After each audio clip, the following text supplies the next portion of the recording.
고요한 공기 속에 희미한 종소리가 울렸다. 한서연은 거울 앞에 앉아 굳게 담은 입술을 바라보았다. 그녀의 손은 떨리고 있었지만 그 떨림은 겉으로 드러나지 않았다.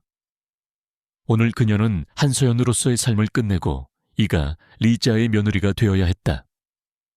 이가는 대한민국 굴지의 기업 집안이었다. 모두가 선망하는 자리였지만 서연에게는 그저 목적을 위한 수단에 불과했다. 아가씨 이제 가시죠.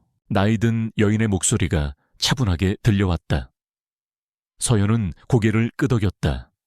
그녀의 얼굴에는 기묘한 화장이 덧입혀져 있었다.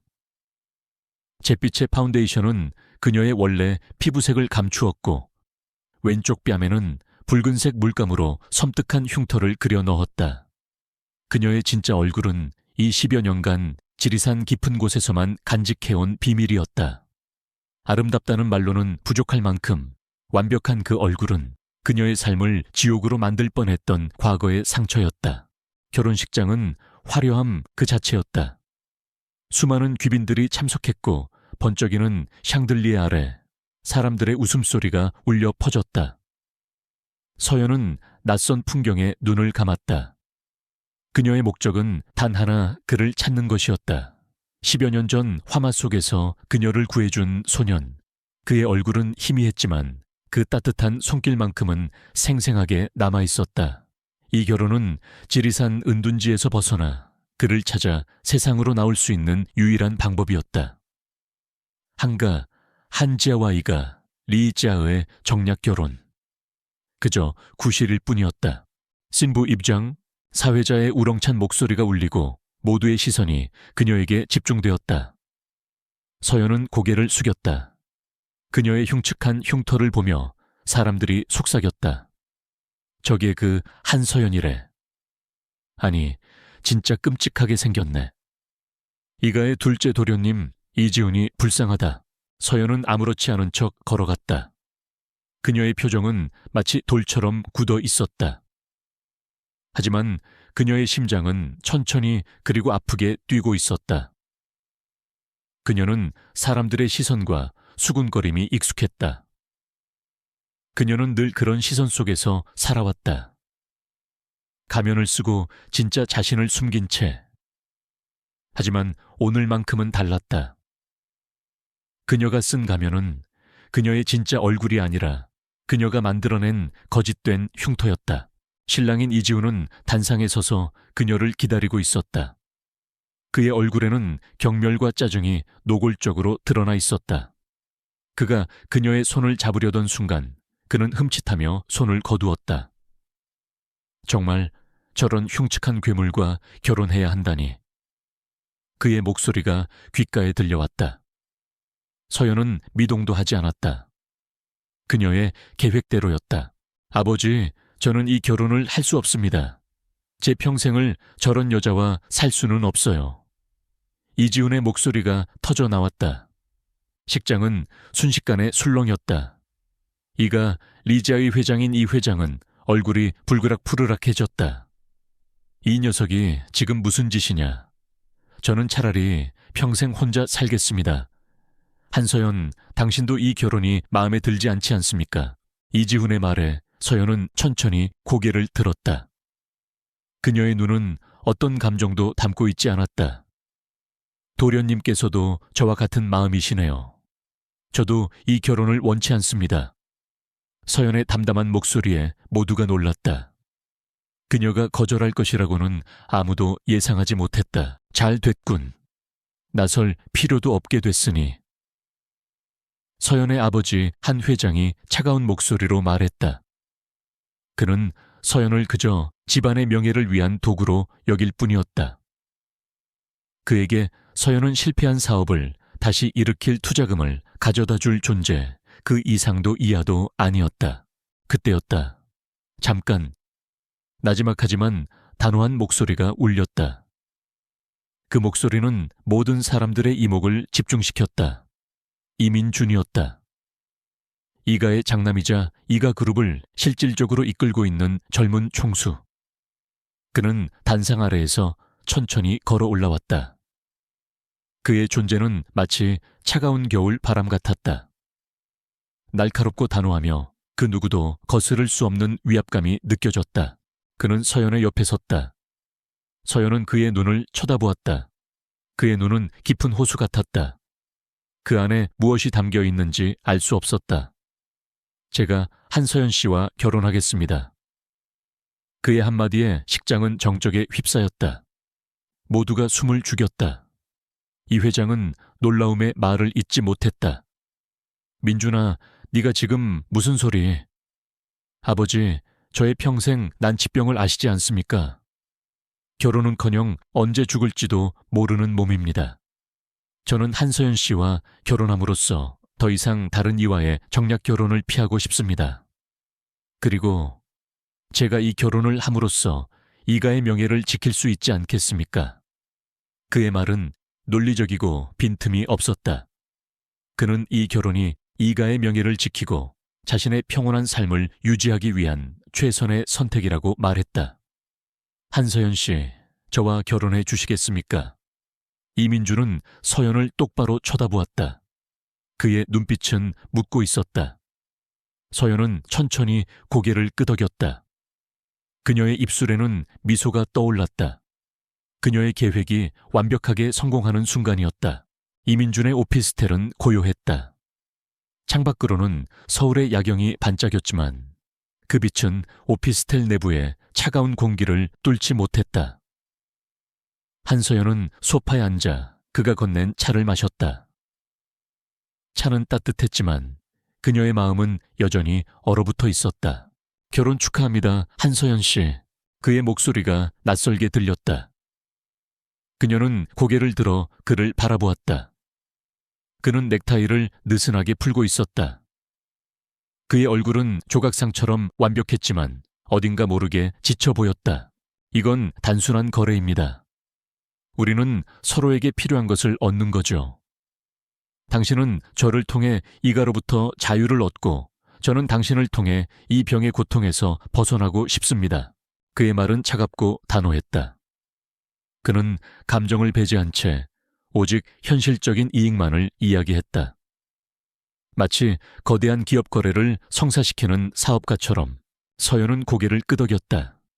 그녀의 입술에 미소가 떠올랐다. 저도 마찬가지입니다, 이민준 씨. 저희 관계는 순수한 거래입니다. 저는 당신의 병을 치료하고 당신은 저에게 자유를 보장해 주면 됩니다. 그녀의 말에 민준의 눈썹이 살짝 움직였다. 그는 그녀의 미소에서 알 수 없는 기시감을 느꼈다. 흉측한 흉터 아래 감춰진 무표정한 얼굴. 그러나 그 무표정 속에 깃든 미묘한 여유로움. 그녀는 그가 알던 어떤 여자와도 달랐다. 난치병이라 들었습니다. 평생 고통 속에 살아왔다고요. 서양 의학으로는 해결할 수 없는 병이라면 저는 저만의 방식으로 치료하겠습니다. 6개월입니다. 6개월 안에 완벽히 치료하고 우리의 관계를 끝내겠습니다. 서연의 자신감 넘치는 말에 민주는 헛웃음을 터뜨렸다. 6개월이라.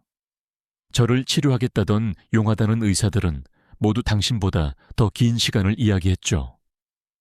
당신은 고작 6개월을 이야기하는군요. 그 자신감은 어디서 나오는 겁니까? 제가 당신의 병을 낫게 할 수 없다면 우리의 거래는 없던 일이 될 겁니다. 그러니 걱정하지 마세요. 서연은 가방에서 작은 나무 상자를 꺼냈다. 상자 안에는 섬세하게 조각된 은침이 들어있었다. 민준의 눈이 커졌다. 당신은 한의학을 전공했습니까? 지리산 은둔지에서 스승님께 배웠습니다. 당신의 병은 독에 중독된 것이고 그것이 오랜 세월 동안 몸속에 쌓여 고통을 주는 겁니다. 치료를 위해서는 그 독을 빼내야 합니다. 민주는 그녀의 말을 듣고 침묵했다. 독이라니. 그는 단 한 번도 그런 말을 들은 적이 없었다. 제 스승님의 이름은 노왕입니다. 당신이 의심스럽다면 노왕이라는 이름을 검색해보세요. 그분의 명성은 당신이 생각하는 것 이상일 겁니다. 서연의 말에 민주는 조용히 스마트폰을 꺼내 노왕이라는 이름을 검색했다. 화면에는 은둔의 명예, 살아있는 전설 등의 수식어가 가득한 기사들이 쏟아져 나왔다. 그는 믿기지 않는다는 표정으로 서연을 바라보았다. 당신이 진정으로 그분의 제자라면 내 병을 고칠 수 있겠군요. 하지만 한 가지 조건이 있습니다. 민준의 목소리가 낮아졌다. 서연은 그의 눈을 쳐다보았다. 우리는 같이 살지 않을 겁니다. 형식적인 부부일 뿐이니 당신은 당신의 삶을 살고 저는 저의 삶을 살 겁니다. 서연의 눈이 커졌다. 왜죠? 당신의 병을 치료하기 위해서는 당신의 상태를 매일 확인해야 합니다. 같은 공간에서 생활하는 것이 훨씬 편할 겁니다. 불편합니다. 당신은 낙에서 무엇을 원하는 거죠? 저는 아무것도 원하지 않습니다. 그저 빨리 치료하고 이 거래를 끝내고 싶을 뿐입니다. 서연의 말에 민주는 알 수 없는 표정을 지었다. 그는 그녀의 눈을 쳐다보았다. 그녀의 눈은 맑고 투명했다. 그는 그녀의 눈에서 어떤 욕망도 읽을 수 없었다. 그의 마음속에 있던 의심이 조금씩 사라져갔다. 알겠습니다. 당신의 뜻대로 하죠. 민주는 고개를 끄덕였다. 서연은 그의 말에 안도하는 듯했다. 그녀는 그가 자신에게 아무런 관심도 갖지 않기를 바랐다. 그것이 그녀의 계획을 성공시키는 가장 중요한 요소였다. 그날 밤 서연은 민준의 오피스텔에 머물렀다. 그는 그녀에게 방 하나를 내어주었고 그녀는 그 방에서 홀로 잠이 들었다. 그녀의 마음은 복잡했다. 그녀는 민준이 자신에게서 멀어지기를 바랐지만 동시에 그의 병을 치료해야 한다는 책임감에 짓눌려 있었다. 그녀는 알 수 없는 불안감에 휩싸였다. 새로운 아침이 밝았다. 서울의 아침 공기는 차가웠지만 맑았다. 한서연은 창가에 서서 도시를 내려다보았다. 10년이 넘는 세월 동안 지리산의 깊은 숲에서만 살아온 그녀에게 도시는 낯설고 신기한 세상이었다. 그녀는 이 세상 속에서 잃어버린 과거를 찾고 새로운 삶을 시작해야 했다. 한서연 씨, 아침 식사 준비했습니다. 이민준의 목소리가 들렸다. 서연은 뒤를 돌아보았다. 그는 완벽하게 차려입은 정장 차림이었다. 그의 표정은 여전히 차가웠지만 그녀를 대하는 태도는 어젯밤보다 조금은 부드러워진 듯했다. 감사합니다. 하지만 저는 제 몸에 맞는 약재로 만든 죽을 먹어야 합니다. 서연은 가방에서 작은 약재 봉지를 꺼냈다. 민주는 그녀의 말에 놀랐다는 듯이 눈썹을 치켜 올렸다. 저는 당신의 주치의이기도 합니다. 당신의 몸 상태를 알아야 치료 계획을 세울 수 있습니다. 그녀는 주방으로 걸어가 능숙하게 죽을 끓였다. 민주는 그녀의 뒷모습을 바라보았다. 그녀의 손놀림은 거침이 없었고 그 모습은 마치 숲속의 요정 같았다. 흉측한 흉터는 여전히 그녀의 얼굴을 가리고 있었지만 그의 눈에는 그녀의 아름다움이 희미하게 비쳤다. 며칠이 흘렀다. 그들은 마치 완벽한 룸메이트처럼 지냈다. 민주는 아침 일찍 출근했고 서연은 그의 건강 상태를 체크하고 약재를 다렸다. 그녀는 가끔씩 거실에서 책을 읽거나 그림을 그렸다. 그녀의 손에서 붓이 움직일 때마다 아름다운 풍경화가 완성되었다. 민주는 출근하기 전이나 퇴근하고 돌아온 후 그녀가 그린 그림들을 말없이 감상했다. 그의 마음속에는 알 수 없는 감정이 조금씩 싹트고 있었다. 어느 날 저녁 민주는 야근을 마치고 돌아왔다. 거실은 어두웠고 서연은 소파에 기대어 잠들어 있었다. 그녀의 얼굴에는 약재를 다리느라 묻은 숯검댕이가 묻어 있었다. 그는 그녀의 얼굴을 쳐다보았다. 흉터가 유독 더 선명하게 보였다. 민주는 그녀의 얼굴을 닦아주려 손을 뻗었다. 그의 손이 그녀의 얼굴에 닿는 순간 서연이 잠에서 깨어났다. 그녀는 놀라움에 몸을 일으켰고 민주는 당황한 듯 손을 거두었다. 이민준 씨, 미안합니다. 당신의 얼굴에 숯검댕이가 묻어 있어서 제가 닦아주려고 했습니다. 서연은 아무 말 없이 화장실로 달려갔다. 민주는 그녀의 행동에 의아해하며 고개를 갸웃거렸다. 그녀는 거울 앞에 서서 숯검댕이를 닦아냈다. 그녀의 진짜 얼굴이 서서히 드러났다. 그녀의 눈은 크고 맑았고 코는 오뚝했으며 입술은 앵두처럼 붉었다. 그녀의 얼굴은 마치 백옥처럼 하얗고 투명했다. 시오연, 당신은 민준이 화장실 문을 열고 들어왔다. 그의 눈이 커졌다. 그는 그녀의 아름다움에 숨을 멈췄다. 그의 심장이 거세게 뛰기 시작했다. 그는 그녀의 얼굴을 쳐다보았다. 흉터는 없었다. 그는 그녀의 눈을 쳐다보았다. 그녀의 눈은 공포와 불안으로 가득 차 있었다. 왜 흉터를 가린 겁니까? 민준의 목소리가 떨렸다. 서연은 아무 말도 하지 못했다. 그녀는 그에게 모든 것을 들켜버렸다는 사실에 절망했다. 그녀의 계획이 처음부터 삐걱거리고 있었다는 것을 깨달았다. 당신은 왜 이렇게 아름다운 얼굴을 숨긴 겁니까? 민주는 그녀에게 한 발자국 더 다가갔다. 서연은 뒷걸음질 쳤다. 저는 그저 불필요한 문제를 피하고 싶었을 뿐입니다. 불필요한 문제라. 당신은 무엇을 숨기고 있는 겁니까? 민준의 목소리가 낮아졌다. 그의 눈은 서연의 눈을 똑바로 쳐다보았다. 그의 눈빛은 그녀의 마음속 깊은 곳까지 꿰뚫어 보는 듯 했다. 저에게 더 이상 묻지 마세요. 서연은 눈물을 흘리기 시작했다. 그녀의 눈물은 뜨거웠다. 그녀는 민준에게 모든 것을 털어놓고 싶었지만 그럴 수 없었다. 그녀는 그에게서 멀어져야 했다. 그녀는 그에게 자신의 과거를 들키고 싶지 않았다. 세여연 씨, 민주는 그녀의 눈물을 닦아주려 손을 뻗었다. 그의 손이 그녀의 얼굴에 닿는 순간 그녀는 그의 품으로 뛰어들었다. 그녀는 그의 품에 안겨 소리 없이 울었다. 민주는 그녀를 꽉 안아주었다. 그의 심장은 마치 미친 듯이 뛰고 있었다. 그는 그녀의 눈물에서 그녀의 고통과 아픔을 느꼈다. 그는 그녀의 모든 비밀을 알고 싶었다. 그리고 그녀를 지켜주고 싶었다. 민주는 서연을 안은 채 한참을 서 있었다. 그녀의 눈물은 그의 셔츠를 축축이 적셨다. 그는 아무 말 없이 그녀의 등을 토닥였다. 그녀의 어깨가 떨리는 것을 느끼며 그는 그녀의 내면이 얼마나 깊은 상처로 가득 차 있는지 짐작할 수 있었다. 그녀의 흉터는 단순히 얼굴에만 있던 것이 아니었다. 그녀의 영혼에 심장에 깊이 새겨진 아픔이었다. 괜찮습니다.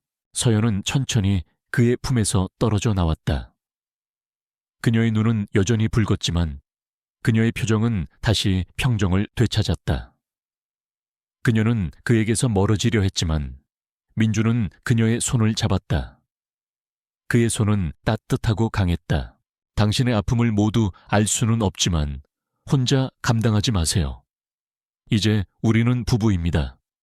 비록 계약 결혼일지라도 저는 당신의 남편입니다. 당신의 고통을 함께 나누고 싶습니다. 서연은 그의 말에 놀랐다. 그녀는 그가 차갑고 냉정한 사업가일 뿐이라고 생각했다. 그러나 그의 눈빛은 진심이었다. 그녀는 그의 손을 잡은 채 그의 눈을 쳐다보았다. 그녀의 마음속에 얼어붙어 있던 얼음이 조금씩 녹아내리는 것을 느꼈다. 그녀는 그에게 자신의 과거를 이야기했다. 저는 지리산 은둔지에서 태어나 자랐습니다.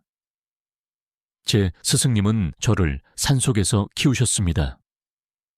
그분은 저에게 약초를 캐는 법, 침수를 놓는 법을 가르치셨습니다. 그리고 제가 이 얼굴을 숨겨야 한다고 말씀하셨습니다. 왜죠? 저는 저주받은 아이로 불렸습니다. 제가 태어난 날 마을에 큰 화재가 났고 저희 부모님은 그 화재로 돌아가셨습니다. 마을 사람들은 저를 화마의 아이라고 불렀고 저를 볼 때마다 불행이 찾아온다고 믿었습니다. 그래서 스승님은 저를 산으로 데려가 키우셨습니다. 사람들의 눈에 띄지 않도록. 서연의 목소리는 담담했지만 그녀의 눈은 슬픔으로 가득 차 있었다. 민주는 그녀의 이야기를 듣고 마음이 아팠다. 그는 그녀의 손을 꽉 잡았다. 당신은 저주받은 아이가 아닙니다. 당신은 제게 축복과 같습니다. 민준의 말에 서연은 고개를 저었다. 아닙니다. 제가 세상으로 내려온 후 이가 리자에는 끊임없는 잡음이 생겼습니다. 모두 제가 가져온 불행이라고 수군거립니다. 제 동생 이지훈 도련님은 저를 끔찍한 괴물이라 부르며 저주합니다. 민주는 그녀의 손을 놓지 않았다. 그는 그녀의 손을 자신의 가슴에 가져다 댔다. 그의 심장이 힘차게 뛰고 있었다. 이 심장 소리가 들립니까? 이 심장은 당신을 만난 후 다시 뛰기 시작했습니다. 당신은 저에게 생명을 가져다 주었습니다. 당신은 저에게 기적과 같습니다. 서연의 눈에서 다시 눈물이 흘렀다. 그녀의 눈물은 이번에는 슬픔이 아니었다. 감동과 안도였다. 그녀는 처음으로 누군가에게 진심으로 위로받는다는 느낌을 받았다. 며칠 후 이지훈은 서연의 사진을 온라인에 유출했다. 흉터가 있는 사진이었다. 그와 함께 이가그룹 이민준 총수 불행의 아이와 계약 결혼이라는 자극적인 제목의 기사가 인터넷에 퍼져나갔다. 이가그룹의 주가는 폭락했고 사람들은 이민준의 결혼을 비웃었다. 이민준, 네가 저런 괴물과 결혼해서 우리 이게 불행을 가져왔어. 이가의 회장인 이 회장은 민준에게 분노를 표출했다. 민준은 태연한 표정으로 말했다. 아버지, 이 모든 일은 이지훈의 소행입니다. 그는 저와 한서연 씨를 갈라놓기 위해 이런 짓을 벌인 겁니다. 증거 있느냐? 증거는 곧 찾을 겁니다. 하지만 지금 중요한 것은 한서연 씨를 보호하는 것입니다. 민주는 이 회장의 분노를 무시하고 서연의 손을 잡았다. 서연은 그의 손에서 힘을 느꼈다. 그녀는 그가 자신을 진심으로 보호하고 있다는 것을 깨달았다. 이지훈은 민준의 방에 찾아와 서연에게 조롱하듯 말했다. 한서연, 네가 나한테서 벗어날 수 있을 것 같아. 내 형은 네가 가져온 불행 때문에 곧 망할 거야. 그때 가서 내가 어떻게 하는지 지켜봐. 서연은 아무 말도 하지 않았다. 그녀의 눈은 차가웠다. 그녀는 이지훈의 말을 무시하고 그를 지나쳐갔다. 당신은 저를 잘못 건드렸습니다. 그녀의 목소리가 들렸다. 이지훈은 등골이 오싹해지는 것을 느꼈다. 이민준은 한서연의 손을 잡고 이가그룹의 주주총회장에 들어섰다. 모든 사람들의 시선이 그들에게 집중되었다. 주가는 폭락했고 사람들은 이민준의 결혼을 비난했다. 하지만 민준은 흔들리지 않았다. 그의 눈은 오직 한서연만을 향하고 있었다. 이민준 총수님, 이 결혼에 대해 해명해 주십시오. 이 결혼은 우리 이가 그룹의 명예를 실추시켰습니다. 기자들의 질문이 쏟아졌다. 민준은 마이크를 잡고 차분하게 말했다. 한서연 씨는 제 아내입니다. 그녀는 제게 불행을 가져온 것이 아니라 생명을 가져다 주었습니다. 그녀는 제 병을 고쳐주고 있습니다. 민준의 말에 기자들은 웅성거렸다. 그의 병은 오래전부터 모두에게 알려진 사실이었다. 하지만 그 병이 나아가고 있다니, 제 병이 나아지고 있는 것은 모두 한서연 씨의 덕분입니다. 그녀는 저를 위해 지리산 깊은 곳에서 약재를 가져왔고 밤낮으로 저를 치료하고 있습니다. 그녀는 제게 기적을 가져다 주었습니다. 민주는 한서연의 손을 꽉 잡았다. 그의 눈은 진심으로 가득 차 있었다. 한서연은 그의 말에 눈시울이 붉어졌다. 그녀는 그가 자신을 진심으로 보호하고 있다는 것을 깨달았다. 주주총회가 끝나고 그들은 집으로 돌아왔다. 서연은 민준의 손을 잡고 그의 손등에 입을 맞췄다. 고맙습니다, 민준 씨. 서연 씨, 당신은 내게 기적을 가져다 주었습니다. 당신에게 감사해야 할 사람은 바로 저입니다. 그날 밤 민준은 편안하게 잠이 들었다. 그는 오랫동안 악몽에 시달렸지만 서연이 그의 곁에 잠든 후부터는 단 한 번도 악몽을 꾸지 않았다. 그는 그녀의 존재가 그의 심신을 편안하게 해준다는 것을 깨달았다. 며칠 후 민준의 몸 상태가 다시 나빠지기 시작했다. 두통은 다시 찾아왔고 온몸의 통증은 그를 괴롭혔다. 서연은 그의 상태를 확인하고 놀랐다. 그녀의 치료는 완벽했고 그의 몸은 분명히 회복되고 있었기 때문이다. 무엇이 문제죠? 민준의 목소리가 떨렸다. 그는 다시 병의 고통에 시달려야 한다는 사실에 절망했다. 서연은 민준의 맥박을 짚고 그의 몸 상태를 자세히 살폈다. 그녀의 표정은 점점 굳어졌다. 몸속에 다시 독이 쌓이고 있습니다. 처음 발견했던 것과 같은 독입니다. 민준의 눈이 커졌다. 그럴 리가. 저는 서연 씨가 만들어준 약만 먹었는데. 서연은 고개를 저었다. 음식이나 약이 아닐 수도 있습니다. 공기 중에 떠다니는 것일 수도 있습니다. 그녀는 민준의 방을 샅샅이 뒤졌다. 그리고 한 가지 수상한 점을 발견했다. 그의 방에 놓여있는 오래된 향로였다. 이 향로는 언제부터 여기에 있었나요? 민준은 향로를 쳐다보았다. 할아버지께서 제게 선물해 주신 겁니다. 심신을 안정시키는 향이라고 하셨습니다. 서연은 향로를 들고 냄새를 맡았다. 그녀의 얼굴은 점점 더 굳어졌다. 이것은 독입니다. 오랜 세월 동안 몸속에 쌓이면 서서히 생명을 앗아가는 독입니다. 민준은 믿을 수 없다는 표정으로 서연을 쳐다보았다. 할아버지께서 제게 독을 선물하셨다고요. 그럴 리가 없습니다. 서연은 고개를 저었다. 당신의 할아버지께서 직접 독을 넣으셨을 리는 없습니다. 누군가 당신의 할아버지께 독이 든 향로를 선물했을 겁니다. 그리고 당신의 할아버지께서는 그것이 독인 줄 모르고 당신께 선물하셨을 겁니다. 서연의 눈이 차갑게 빛났다. 그녀는 이 모든 사건이 우연이 아니라는 것을 직감했다. 누군가 의도적으로 민준을 해치려 하고 있었다. 그리고 그 범인은 이가 집안 내부에 있었다. 한서연은 향로를 들고 냄새를 맡았다. 그녀의 표정은 점점 더 굳어졌다. 이 향은 평범한 향이 아니었다. 독초를 태워 만든 향이었다. 그녀는 독초의 이름을 정확히 알아차렸다. 이 독초는 소량으로 사용하면 심신 안정에 도움이 되지만 장기적으로 흡입하면 체내에 독소가 쌓여 서서히 몸을 망가뜨리는 치명적인 독이었다. 이건 만년초입니다. 서연의 목소리가 떨렸다. 만년초는 지리산 깊은 곳에서만 자라는 희귀한 독초였다. 그녀는 이 독초에 대해 스승님께 배운 적이 있었다. 누가 할아버지께 이런 향로를 선물했는지 아십니까? 민준은 고개를 저었다. 그의 얼굴은 혼란스러움으로 가득 차 있었다. 할아버지께서 그에게 독을 선물하셨을 리는 없었다. 하지만 누군가 할아버지를 이용해 그를 해치려 했다는 사실에 그의 심장은 차갑게 식어갔다.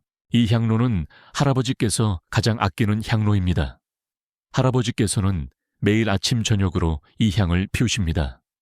그리고 저에게도 이 향을 피우라고 하셨습니다. 민준의 말에 서연의 표정은 더욱 굳어졌다. 그들은 지금 이 순간에도 독에 중독되고 있었다.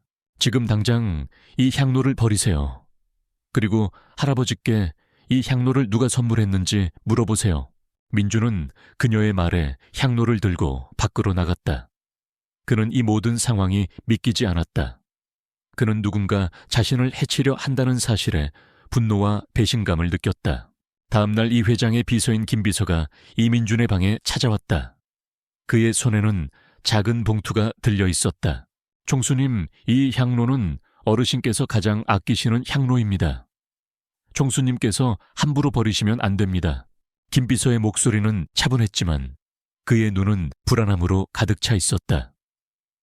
서연은 김비서의 눈을 쳐다보았다. 그의 눈은 거짓말을 하고 있었다. 향로에 독이 들어 있습니다. 할아버지께서 총수님을 해치려 하신 겁니까? 서연의 단호한 질문에 김비서의 표정이 굳어졌다. 그는 서연의 눈을 피했다. 무슨 말씀이신지 저는 잘 모르겠습니다. 모르는 척하지 마세요. 당신의 눈은 불안함으로 가득 차 있습니다. 당신이 이 향로에 독을 넣었습니까? 서연의 말에 김비서는 당황했다. 그는 더 이상 아무 말도 하지 못하고 그 자리에 서 있었다.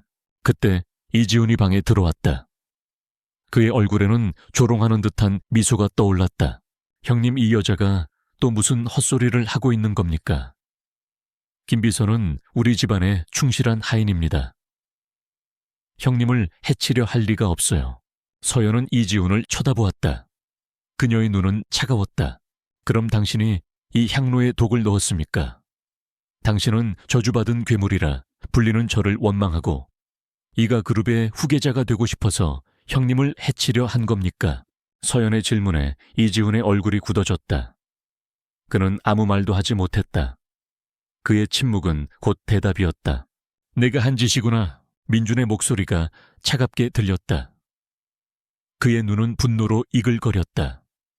그는 동생을 믿고 싶었지만 그의 침묵은 그에게 모든 것을 말해주고 있었다. 이지훈은 더 이상 도망갈 곳이 없다는 것을 깨달았다. 그는 무릎을 꿇고 눈물을 흘렸다. 형님, 저는 형님을 해치려 한 것이 아닙니다.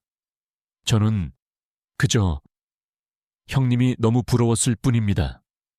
형님은 모든 것을 가졌습니다. 아버지의 사랑회사의 후계자 자리. 저는 아무것도 가지지 못했습니다. 저도 형님처럼 인정받고 싶었습니다. 이지훈의 눈물은 진심이었다. 그는 형을 미워했지만 동시에 형을 동경했다. 그는 형에게 인정받고 싶었다. 하지만 그의 열등감은 그를 파멸의 길로 이끌었다. 민주는 아무 말도 하지 않았다. 그는 이지훈의 눈물에서 그의 고통을 보았다. 그는 동생을 용서할 수 없었지만 동시에 그를 미워할 수도 없었다.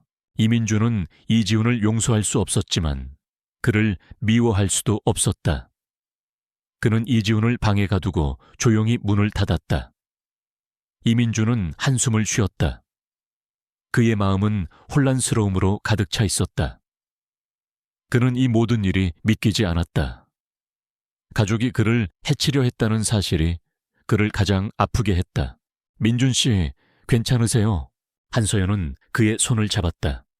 그녀의 손은 따뜻했다. 민주는 그녀의 손을 잡은 채 그녀를 쳐다보았다. 그의 눈은 슬픔으로 가득 차 있었다. 괜찮지 않습니다. 저는 제 가족에게 배신당했습니다. 제가 가장 믿었던 동생이 저를 해치려 했습니다. 민준 씨, 당신의 잘못이 아닙니다. 그들의 욕심이 그들을 파멸의 길로 이끈 겁니다. 하지만 이 모든 일이 당신 때문에 일어난 것 같습니다. 제가 당신을 만나지 않았다면 이지훈은 저를 해치려 하지 않았을 겁니다. 저는 당신에게 불행을 가져다 주었습니다. 아닙니다. 서연은 단호하게 말했다. 그녀의 눈은 어떤 흔들림도 없었다. 민준 씨, 당신은 저에게 생명을 가져다 주었습니다. 당신이 저를 구해준 그날 저는 다시 살 수 있었습니다. 당신은 제게 기적을 가져다 주었습니다. 당신은 제게 축복과 같습니다. 하지만 제가 당신을 만난 후 저는 이 모든 것이 당신에게 불행을 가져다 준 것 같아서 민주는 더 이상 말을 잇지 못했다. 그의 눈에서는 눈물이 흘러내렸다. 그는 자신의 나약함에 분노했다. 그는 그녀를 지켜주겠다고 약속했지만 그는 그녀에게 고통을 가져다 주었다. 서연은 그의 눈물을 닦아주었다. 그녀의 손은 부드러웠다. 민준 씨, 당신의 아픔을 함께 나누고 싶습니다. 당신의 눈물을 닦아주고 싶습니다. 당신의 곁에서 당신을 지켜주고 싶습니다. 서연의 목소리는 부드러웠다. 민주는 그녀의 품으로 뛰어들었다. 그는 그녀의 품에 안겨 소리 없이 울었다. 그는 그녀의 품에서 안도감을 느꼈다. 그는 그녀의 존재가 그의 모든 아픔을 치유해준다는 것을 깨달았다. 며칠 후 서연은 민준의 건강을 회복시키기 위해 더 강력한 약재를 사용하기 시작했다. 그녀는 그에게 침을 놓았고 약재를 다려 먹였다. 민주는 그녀의 헌신에 감동했다. 그는 그녀의 사랑을 느꼈다. 어느 날 저녁 민주는 서연의 손을 잡고 그녀의 눈을 쳐다보았다. 서연 씨, 당신은 저를 위해 모든 것을 바치고 있습니다. 저는 당신에게 아무것도 해줄 수 있는 것이 없습니다. 아닙니다. 민준 씨, 당신은 제게 모든 것을 주었습니다. 당신은 제게 삶을 주었습니다. 서연 씨, 당신은 왜 저를 이렇게 사랑하는 겁니까? 당신은 제가 당신을 사랑하는 것을 압니다. 하지만 당신은 왜 제게 사랑한다고 말하지 않는 겁니까? 민준의 목소리가 떨렸다. 서연은 그의 질문에 아무 말도 하지 못했다. 그녀의 마음은 혼란스러움으로 가득 차 있었다. 그녀는 그를 사랑했다. 하지만 그녀는 그에게 자신의 사랑을 표현할 수 없었다.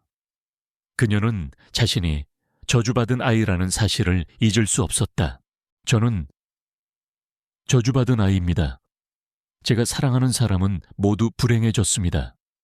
저는 당신이 불행해지는 것을 원치 않습니다. 서연 씨, 당신은 저주받은 아이가 아닙니다. 당신은 제게 축복입니다. 민주는 그녀의 손을 잡고 그녀의 이마에 입을 맞췄다. 그의 입술은 뜨거웠다. 서연은 그의 품에 안겨 눈을 감았다. 그녀의 마음은 혼란스러움과 동시에 알 수 없는 따뜻함으로 가득 차 있었다. 그녀는 그를 사랑했다. 그리고 그녀는 그와 함께하고 싶었다. 고요한 밤이었다. 바람소리만이 창문을 흔들었다. 한서연은 잠든 이민준의 옆에 앉아 그의 손을 잡고 있었다. 그녀는 그의 얼굴을 쳐다보았다. 그의 표정은 평화로웠지만 그녀의 마음은 평화롭지 않았다. 그녀는 그를 사랑했다. 그리고 그녀의 사랑이 그를 해치고 있다는 생각에 그녀는 고통스러웠다. 만약 내가 이곳에 오지 않았다면 그때 갑자기 비상벨이 울렸다. 밖에서는 소방차 소리와 함께 사람들의 비명소리가 들렸다. 불이야, 서연은 놀라 창밖을 내다보았다. 이가 그룹의 본사 건물에 불이 붙어 있었다. 검은 연기가 하늘로 치솟고 불길은 거세게 타올랐다. 민준 씨 일어나세요. 불이 났어요. 서연은 민준을 흔들어 깨웠다. 민준은 잠에서 깨어나 창밖을 내다보았다. 그의 눈이 커졌다. 본사에 불이 났다고 이런 말도 안 돼. 민준은 급하게 옷을 갈아입고 밖으로 나갔다. 서연은 그를 따라갔다. 그들은 불이 난 건물 앞에 도착했다. 소방관들이 불을 끄기 위해 필사적으로 노력하고 있었지만 불길은 쉽게 잡히지 않았다. 민준 씨 안에 누가 있어요? 아닙니다. 모두 퇴근했습니다. 하지만 이 건물에는 저희 회사의 모든 중요 서류와 자료들이 보관되어 있습니다. 만약 이 건물에 불이 난다면 우리 회사는 끝장입니다. 민준의 얼굴은 절망으로 가득 차 있었다. 그의 눈은 불타는 건물을 쳐다보며 절망했다. 그때 서연의 눈에 불이 번쩍였다. 그녀의 머릿속에는 잃어버렸던 기억의 파편들이 떠올랐다. 그녀는 과거의 기억 속에서 그녀를 괴롭혔던 화재 현장을 다시 보았다. 모든 것이 똑같았다. 불길 영이 그리고 사람들의 비명소리. 그녀는 그날의 기억을 떠올렸다. 엄마, 아빠, 제발 저를 버리지 마세요. 어린 서연은 불타는 집 안에서 울부짖었다. 하지만 그녀의 부모는 그녀를 버리고 도망갔다. 괜찮아. 너는 저주받은 아이가 아니야.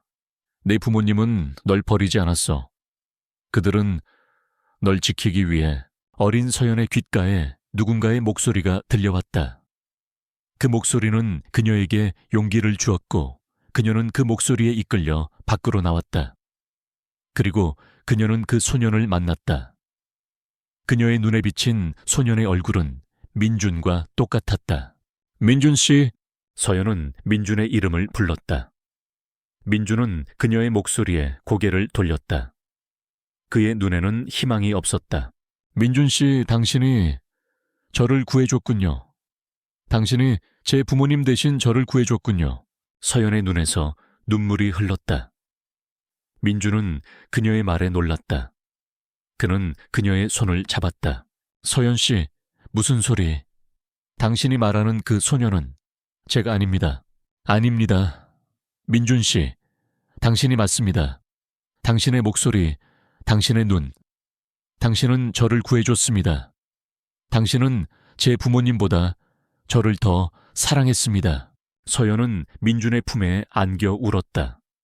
민준은 그녀의 말에 모든 것을 깨달았다. 그는 그녀를 구해준 그 소년이 바로 자신이라는 것을 깨달았다. 그의 가슴은 뜨거워졌다. 그는 그녀가 저주받은 아이가 아니라는 것을 깨달았다. 그녀는 그에게 축복과 같았다. 다음 날 아침 이가 그룹 본사 건물은 완전히 불에 타버렸다. 하지만 다행히도 인명피해는 없었다. 이게 어떻게 된 일입니까? 누가 이런 짓을... 이가의 회장은 분노에 떨었다. 민주는 차분하게 말했다. 아버지, 이 모든 일은 이지훈의 소행입니다. 그는 저를 파멸시키기 위해 이 건물에 불을 질렀습니다. 이 회장은 믿기지 않는다는 표정으로 민준을 쳐다보았다. 그때 이지훈이 경찰에 체포되었다는 소식이 들려왔다. 이 모든 일이 이지훈의 소행이라고 이 회장은 충격에 쓰러졌다. 민준은 서연의 손을 잡고 그녀를 쳐다보았다. 그의 눈은 진심으로 가득 차 있었다. 서연 씨, 이제 모든 것이 끝났습니다. 이제 우리는... 민준 씨, 아직 끝난 것이 아닙니다. 저를 저주받은 아이라고 불렀던 사람들, 제 부모님, 저는 그들에게 복수해야 합니다. 서연의 목소리는 차가웠다. 그녀의 눈은 복수심으로 불타올랐다. 민주는 그녀의 손을 꽉 잡았다. 서연 씨, 복수는 당신을 더 아프게 할 뿐입니다. 당신의 고통을 저에게 나누세요. 당신의 복수를 제가 대신 해드리겠습니다. 민준의 말에 서연은 눈물을 흘렸다. 그녀는 그가 자신의 아픔을 함께 나누고 싶어 한다는 것을 깨달았다. 그녀는 그의 품에 안겨 울었다. 이민주는 한서연의 손을 잡고 그녀의 친부모가 살고 있는 집으로 향했다. 그 집은 그녀의 어린 시절 기억과는 달리 화려하고 거대했다. 그녀의 친부모는 그녀의 등장에 놀랐지만 이내 냉정한 표정을 되찾았다. 서연아, 네가 어떻게 여기에... 어머니, 아버지, 저를 저주받은 아이라고 불렀던 사람들, 당신들이었군요. 서연의 목소리는 차가웠다. 그녀의 눈은 어떤 감정도 담고 있지 않았다. 그녀의 친부모는 당황했다. 그들은 그녀가 자신들의 비밀을 알게 될 줄은 꿈에도 생각하지 못했다. 서연아, 그건 오해야. 우리는 너를 버리지 않았어. 우리는 너를 지키기 위해... 거짓말 마세요. 당신들은 저를 버리고 도망갔습니다. 그리고 저를 저주받은 아이라고 불렀습니다. 당신들의 사업이 망하자 저를 보험금 때문에 불 속에 가두려 했습니다. 당신들은 저를 살해하려 했습니다. 서연의 목소리가 떨렸다. 그녀의 눈에서는 눈물이 흘러내렸다. 그녀는 그들에게 복수하고 싶었다. 하지만 그녀의 마음은 아픔으로 가득 차 있었다. 그녀의 친부모는 그녀의 눈물에 당황했다. 그들은 그녀가 자신들의 비밀을 알게 될 줄은 꿈에도 생각하지 못했다. 서연아, 제발 용서해줘. 우리는 어쩔 수 없었어. 사업이 망하고 우리는 파산할 위기에 처했어. 우리는 내게 해를 끼칠 마음이 없었어. 그저 돈이 필요했을 뿐이야.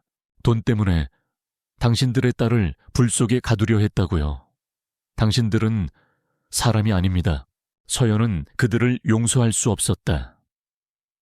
그녀의 친부모는 그녀의 눈에서 증오를 보았다. 그들은 그녀의 눈을 피했다. 그들은 자신들이 저지른 죄의 무게를 깨달았다. 그때 경찰이 들이닥쳤다. 민준이 그들을 경찰에 신고한 것이었다. 서연의 친부모는 경찰에게 체포되었고 그들은 절망적인 표정으로 서연을 쳐다보았다. 서연아, 제발, 용서해줘. 우리는 너를 사랑했어. 당신들은 사랑이 뭔지 모릅니다. 당신들은 저를 사랑하지 않았습니다. 당신들은 돈을 사랑했습니다. 서연은 그들을 외면했다. 그녀의 눈에서는 눈물이 멈추지 않았다. 그녀는 그들에게 복수했지만 그녀의 마음은 공허했다. 그녀는 그들이 진심으로 그녀를 사랑했기를 바랐다. 하지만 그들의 눈에서 그녀는 아무것도 볼 수 없었다. 민주는 그녀를 안아주었다. 그의 품은 따뜻했다. 서연은 그의 품에 안겨 울었다. 그녀는 그가 자신의 아픔을 함께 나누고 싶어 한다는 것을 깨달았다. 그녀는 그가 자신의 복수를 대신 해줬다는 사실에 감동했다. 민준 씨, 고마워요. 당신 덕분에 제가 살 수 있었습니다. 서연 씨, 당신은 저주받은 아이가 아닙니다. 당신은 제게 축복입니다. 민주는 그녀의 이마에 입을 맞췄다. 서연은 그의 품에 안겨 눈을 감았다. 그녀는 더 이상 혼자가 아니었다. 그녀에게는 그가 있었다. 그녀는 그의 사랑을 느꼈다. 그리고 그녀는 그의 사랑을 받아들이기로 결정했다. 며칠 후 이가 그룹은 다시 안정을 되찾았다. 이지훈은 자신의 죄를 뉘우치고 감옥에 들어갔고 이 회장은 민준에게 모든 것을 맡기고 은퇴했다. 민준은 이가 그룹의 새로운 회장이 되었고 서연은 그의 아내가 되었다. 그들은 이제 더 이상 계약 결혼이 아니었다. 그들은 서로를 진심으로 사랑했고 서로에게 의지했다. 그들은 함께 미래를 만들어가기로 결정했다. 그들은 행복했다. 몇 달의 시간이 흘렀다. 이민주는 이가 그룹의 새로운 회장이 되었고 한서연은 그의 아내가 되었다. 그들의 결혼은 더 이상 계약이 아닌 진정한 사랑의 결실이었다. 그들은 서로의 상처를 치유하고 새로운 삶을 시작했다. 민주는 완벽하게 회복되었고 서연은 더 이상 저주받은 아이가 아닌 사랑받는 아내가 되었다. 어느 날 저녁 그들은 거실에 앉아 와인을 마시고 있었다. 창밖으로는 밤하늘의 별들이 반짝였다. 그들의 옆에는 작은 탁자가 있었고 그 위에는 한 권의 낡은 앨범이 놓여 있었다. 이게 뭐예요? 민준 씨, 어린 시절 제 앨범입니다. 당신이 보고 싶다고 해서 가져왔습니다. 민주는 미소 지으며 말했다. 서연은 앨범을 펼쳤다. 앨범 속에는 어린 민준의 사진들이 가득했다. 그녀는 사진들을 한 장 한 장 넘겨보았다. 어린 민준은 장난기 가득한 표정으로 카메라를 응시하고 있었다. 그녀의 입가의 미소가 떠올랐다. 이 사진 기억나세요? 민준은 그녀의 손을 잡고 한 사진을 가리켰다. 사진 속에는 어린 민준이 작은 여자아이와 함께 서 있었다. 여자아이의 얼굴은 흐릿했지만 그녀의 눈은 맑고 순수해 보였다. 서연은 사진을 쳐다보았다. 그녀의 심장이 빠르게 뛰기 시작했다. 이 여자아이는 접니다. 제가 불타는 집에서 탈출한 후 당신이 저를 발견했죠. 당신이 저를 병원에 데려갔고 저는 당신의 손을 놓치고 길을 잃었습니다. 저는 당신을 찾기 위해 이 모든 것을 계획했습니다. 서연의 목소리는 떨렸다. 그녀는 그를 만나기 위해, 그를 찾기 위해 모든 것을 포기했다. 그녀의 친부모는 그녀를 버렸지만 그녀에게는 그가 있었다. 그녀는 그의 존재를 믿었다. 그녀는 그를 만나야만 했다. 민주는 그녀의 손을 꽉 잡았다. 그의 눈에는 눈물이 고였다. 서연 씨, 저는 당신이 저를 저주받은 아이라고 불렀던 것에 대해 마음이 아팠습니다. 저는 당신이 저주받은 아이가 아니라는 것을 증명하고 싶었습니다. 저는 당신을 지키고 싶었습니다. 서연은 그의 눈물을 닦아주었다. 그녀의 손은 부드러웠다. 그녀는 그의 품에 안겨 울었다. 그녀는 더 이상 저주받은 아이가 아니었다. 그녀에게는 그가 있었다. 그녀는 그의 사랑을 느꼈다. 그리고 그녀는 그의 사랑을 받아들이기로 결정했다. 민준 씨, 저는 당신을 사랑합니다. 저는 당신과 함께하고 싶습니다. 영원히. 서연 씨, 당신은 제게 가장 큰 축복입니다. 민준은 그녀의 입에 입을 맞추고 그녀를 안아주었다. 그의 품은 따뜻했다. 서연은 그의 품에 안겨 눈을 감았다. 그녀의 마음은 평화로움으로 가득 차 있었다. 그녀는 이제 더 이상 두려워하지 않았다. 그녀는 이제 더 이상 혼자가 아니었다. 그녀는 그의 품에 안겨 새로운 삶을 시작했다. 그들은 행복했다. 그들의 삶은 더 이상 불행과 슬픔으로 가득 차 있지 않았다. 그들의 삶은 사랑과 행복으로 가득 차 있었다. 그들은 함께 미래를 만들어가기로 결정했다. 그들은 영원히 행복하게 살았다.